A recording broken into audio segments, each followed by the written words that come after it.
Double nature of radiation या double nature of light तो सुना ही होगा, जिसमें एक को हम बोलते हैं वेव नेचर और एक को बोलते हैं हम पार्टिकल नेचर। आज पार्टिकल नेचर को हम डिटेल में समझेंगे और ये देखेंगे कि वेव नेचर कैसे फेल हुआ। तो वेव नेचर में होता है क्या है कि जो एनर्जी फ्लो होती है लाइट के अंदर वो होती है कंटिन्यूअस फॉर्म में, और जो पार्टिकल नेचर होता है उसमें होती है कैसे फ्लो, पैकेट के फॉर्म में, ड्रॉप बाय ड्रॉप, जैसे हम बोलते हैं ड्रॉप बाय ड्रॉप, या जिसको एक नाम और दे दिया गया फोटोन, कि जो एनर्जी फ्लो हो रही है वो इन फॉर्म में हो रही है, पैकेट के फॉर्म में, ड्रॉप बाय ड्रॉप, या फिर फोटोन के फॉर्म में। तो वेव नेचर कहाँ फेल होता है, वो फेल होता है फोटो इलेक्ट्रिक इफेक्ट में। फोटो इलेक्ट्रिक इफेक्ट क्या होता है कि हम किसी भी मेटल की सरफेस पर क्या डालते हैं, ऊपर से लाइट डालते हैं, रेडिएशन डालते हैं और उससे इलेक्ट्रॉन निकालते हैं, ठीक है, ये है फोटो इलेक्ट्रिक इफेक्ट। हाँ भाई, जो ये पार्टिकल नेचर आया पिक्चर में, क्यों आया, वेव नेचर कहाँ फेल हुआ। देखो वेव नेचर का मतलब क्या है कि जो एनर्जी का फ्लो है वो कंटिन्यूअस है। अब यहाँ पे मान लो इलेक्ट्रॉन रखा हुआ है, इधर न्यूक्लियस से बंधा हुआ है।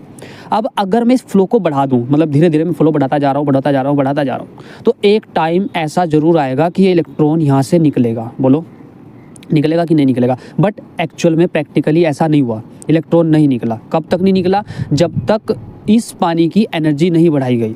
कब तक, जब तक इस पानी की एनर्जी नहीं बढ़ाई गई। मतलब अभी तो पानी यहाँ से आ रहा था, अभी पानी मैंने यहाँ से गिराना शुरू किया ऐसे, तो देखो एनर्जी बढ़ गई अगर ये वर्टिकल प्लेन में है तो ग्रेविटी की वजह से, तो तब इलेक्ट्रॉन निकला।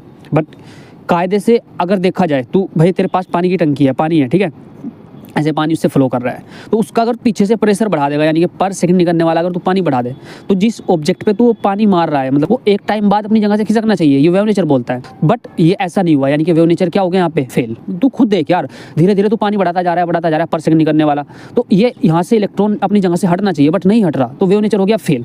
आप देखते हैं पार्टिकल नेचर ने इसे कैसे सोल्व किया। पार्टिकल नेचर ने बोला बेटा आप गलत हो, वेव नेचर आपने क्या बोला कि आप गलत हो, पानी वेव ऐसे एनर्जी कैरी कर रही है, ऐसे ड्रॉप बाय ड्रॉप। अब इसकी कुछ एनर्जी है, इसकी कुछ एनर्जी है, इसकी कुछ एनर्जी है, इसकी कुछ एनर्जी है, ठीक है।